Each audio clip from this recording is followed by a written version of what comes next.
ব্রাহ্মণবাড়িয়া সদরে জাহাঙ্গীর আলম হত্যাকাণ্ডের ঘটনায় ১৬ জনের বিরুদ্ধে মামলা। ফাঁসির দাবিতে সুলতানপুরে বিশাল মানববন্ধন কর্মসূচি পালিত। ভিশন ব্রাহ্মণবাড়িয়া নিউজ, সত্য প্রকাশে আপোষহীন।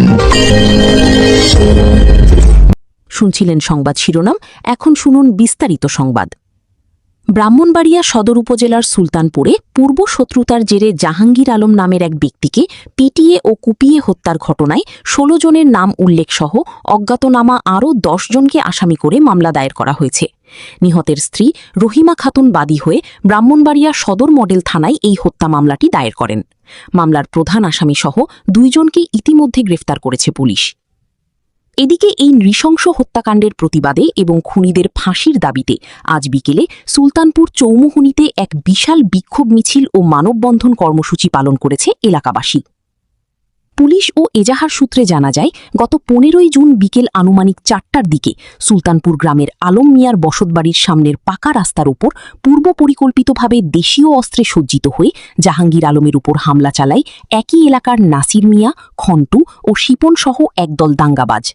হামলাকারীরা বেআইনি জনতাবদ্ধে পথরোধ করে জাহাঙ্গীর আলমকে নৃশংসভাবে হত্যা করে।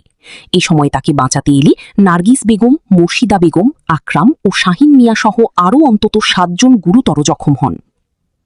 এই ঘটনার পরদিন ১৬ই জুন নিহতের স্ত্রী রহিমা খাতুন বাদী হয়ে সদর থানায় মামলা করেন। মামলার ১ নম্বর আসামি নাসির মিয়া এবং ৪ নম্বর আসামি শেখ সাদিকে ইতিমধ্যে গ্রেফতার করেছে পুলিশ। মামলার তদন্তকারী কর্মকর্তা সাব ইন্সপেক্টর মোহাম্মদ সোহেল মাহমুদ জানান, বাকি আসামিদের গ্রেফতারে অভিযান অব্যাহত রয়েছে। এদিকে আজ ২৩শে জুন মঙ্গলবার বিকেল ৪টায় সুলতানপুরের সর্বস্তরের জনগণের উদ্যোগে সুলতানপুর চৌমুহনীতে এক বিশাল বিক্ষোভ মিছিল ও মানববন্ধন অনুষ্ঠিত হয়। মানববন্ধনে শত শত মানুষ ব্যানার ও ফিস্টুন হাতে অংশ নেন। সমাবেশে বক্তব্য রাখা স্থানীয় নেতৃবৃন্দ ও সাধারণ মানুষ এই হত্যাকাণ্ডের তীব্র নিন্দা জানান। বক্তারা বলেন, দিনের আলোতে প্রকাশ্য রাস্তায় একজন মানুষকে এভাবে পিটিয়ে হত্যা করা কোনোভাবেই মেনে নেওয়া যায় না।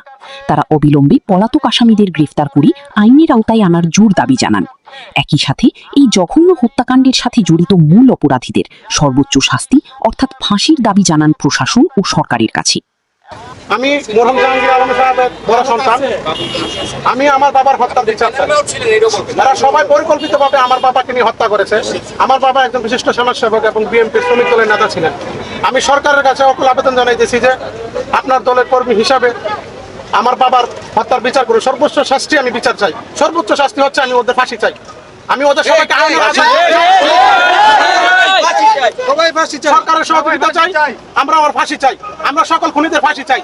ওই যে ঘটনাটা ওরা আমার বাবাকে পরিকল্পিতভাবে ডেকে নিয়েছে, ফোন দিয়ে ডেকে নিয়েছে যে নেওয়া হচ্ছে শেখ সাদি ডেকে নিয়েছে, শেখ সাদি এবং শেখ শিপন এবং বাবু, এরা আমার বাবাকে পরিকল্পিতভাবে ডেকে নিয়েছে নাসিরের কথার মাধ্যমে। নাসির পরিকল্পনা করেছে এদেরকে নেওয়ার জন্য। নাসির হচ্ছে একজন জামাতি নেতা, তার পরিকল্পনা ছিল আমার বাবাকে হত্যা করার এবং বিভিন্ন জায়গায় বলেছে আমার বাবাকে হত্যা করবে এবং সে অনেকদিন যাবত পরিকল্পনা করতেছিল আমার বাবাকে হত্যা করার জন্য। আমি সরকারের কাছে আবেদন জানাচ্ছি, একজন বিশিষ্ট সমাজসেবক, একজন শ্রমিক দলের নেতাকে এভাবে পরিকল্পিতভাবে হত্যা করার কারণ কি? আমি এদের ফাঁসি চাই, ফাঁসি চাই, ফাঁসি চাই। নেতা যারা হত্যা করেছে জনাব মোশাররফ হোসেন বাবু, এলাকার চিহ্নিত আওয়ামী লীগের সন্তান, এবং যে হুকুম দিয়ে আমার ভাইকে হত্যা করেছে মোহাম্মদ নাসির মিয়া, সে জামাতি ইসলামের সুলতানপুর এলাকার ইউনিয়ন সভাপতি। সে তার জামাতের প্রভাব খাটিয়ে আমার ভাইকে হুকুম দিয়ে এলাকার চিহ্নিত মাদক সেবনকারী মোশাররফ হোসেন বাবুকে এবং তার সাথে আরো কিছু চিহ্নিত সন্ত্রাসীর দ্বারা নাসির হোসেনের হুকুমের মাধ্যমে আমার ভাইকে পরিকল্পিতভাবে হত্যা করেছে। আমি প্রশাসনের কাছে এবং বাংলাদেশের সরকার প্রধান জনাব তারেক রহমানের কাছে শ্রদ্ধার সঙ্গে বলতে চাই, আপনি আমাদের আকুল আবেদন, আমার ভাইকে যারা নির্মমভাবে নৃশংসভাবে হত্যা করেছে, বাংলাদেশ আইনের সর্বোচ্চ শাস্তি মৃত্যুদণ্ড প্রদান করুন, যাতে হত্যাকারীরা কোনোভাবে পুনরায় এই হত্যাকাণ্ডের পুনরাবৃত্তি না করতে পারে। আমি মরহুম জাহাঙ্গীর আলমের ছোট ভাই মোহাম্মদ মাসুম মিয়া। সম্মানিত উপস্থিতি, ব্রাহ্মণবাড়িয়া প্রিন্ট মিডিয়া থেকে আগত সাংবাদিক বন্ধুরা, আসসালামু আলাইকুম ওয়া রাহমাতুল্লাহি ওয়া বারাকাতুহু। আপনারা সকলেই অবগত আছেন, একজন মজলুমের জন্য আমরা আজ একত্রিত হয়েছি। মজলুম মরহুম জাহাঙ্গীর সাহেবকে পরিকল্পিতভাবে বাড়ি থেকে ডেকে নিয়ে হত্যা করা হয়েছে। উনি অত্যন্ত ভালো মানুষ ছিলেন। আপনারা আজকের এই সমাবেশ থেকে পরিলক্ষিত হচ্ছে যে কত ভালো মানুষ ছিলেন। উনি আমাদের বিএনপির অঙ্গ সংগঠন শ্রমিক দলের নেতা ছিলেন। আমি শেখ মোহাম্মদ মনির, সুলতানপুর ওলামা দলের সভাপতি। আমরা ভালো করে জানি উনি অত্যন্ত ভালো মানুষ ছিলেন, একজন সুলতানপুরের সালিশকারক ছিলেন। উনি একটা সাধারণ গণ্ডগোলে সেখানে দেখতে গিয়েছেন এবং মীমাংসা করার চেষ্টা করেছেন। পরিকল্পিতভাবে সুলতানপুরের এই সন্ত্রাসীগুলা ওনাকে হত্যা করেছে। আমরা আজকে এই সমাবেশ থেকে, এই সমাবেশের মাধ্যমে আপনাদের মাধ্যমে প্রশাসনকে জানাইতে চাই, অনতি বিলম্বে যারা এই হত্যার সাথে জড়িত মাত্র 2 জনকে গ্রেফতার করা হয়েছে। নাসির গং সহ আরো সর্দার বাড়ির যারা আছে, সব ব্যক্তিগতভাবে আমি সকলের নাম জানি না, যারা আছে তাদেরকে অনতি বিলম্বে গ্রেফতার করতে হবে।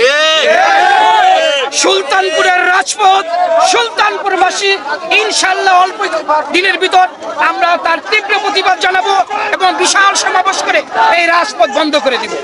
এই ওই দিন যে ঘটনাটা ঘটানো হয়েছে, আমার মামাতো ভাই জাহাঙ্গীরের ফোনটা নিয়ে পরিকল্পনা ভাবে তাকে মার্ডার করাইছে এবং উনি সালিশ হিসাবে ছিল, শ্রমিক দলের সভাপতি ছিল, উনি একজন ভালো মানুষ ছিল। আমরা চাই ব্রাহ্মণবাড়িয়া জেলা প্রশাসক এমনকি এমপি মহোদয় এমনকি প্রধানমন্ত্রীর কাছে এই বিচার চাই। আমরা সর্বোচ্চ তাদের বিচার, ফাঁসি চাই। আমার ভাই যে আপনারা একটা ঝগড়া লাগে, ঝগড়ার সঙ্গে ভাই গেছে, ভাইয়ের মারা হয়েছে। আমার ভাই যে মারা গেছে হত্যা করে ফাঁসি চাই।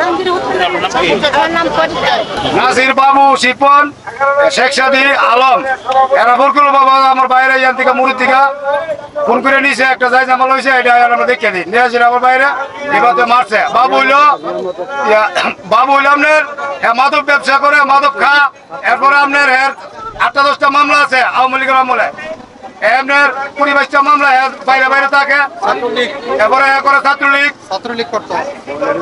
এর আমার ভাইয়ের বউ, ছোট ভাইয়ের বউ মারছে, কুবাইছে 3-4 জনে। আমার বুধ বাতিজা আহত হয়েছে, এরা সব হসপিটাল ভর্তি আছে বর্তমানে। আমার নাম আলম। আমি জাহাঙ্গীর আবুল চাস্তো ভাই। মোহাম্মদ জানি আলম রনি, ব্রাহ্মণবাড়িয়া প্রতিনিধির পাঠানো তথ্য ও ভিডিও চিত্রে। নিউজ ডেস্ক, ভীষণ ব্রাহ্মণবাড়িয়া টিভি নিউজ। ব্রাহ্মণবাড়িয়ার সকল সংবাদ সবার আগে পেতে ভিশন ব্রাহ্মণবাড়িয়া টিভি চ্যানেলটি লাইক, কমেন্ট, শেয়ার করার অনুরোধ রইল। ধন্যবাদ।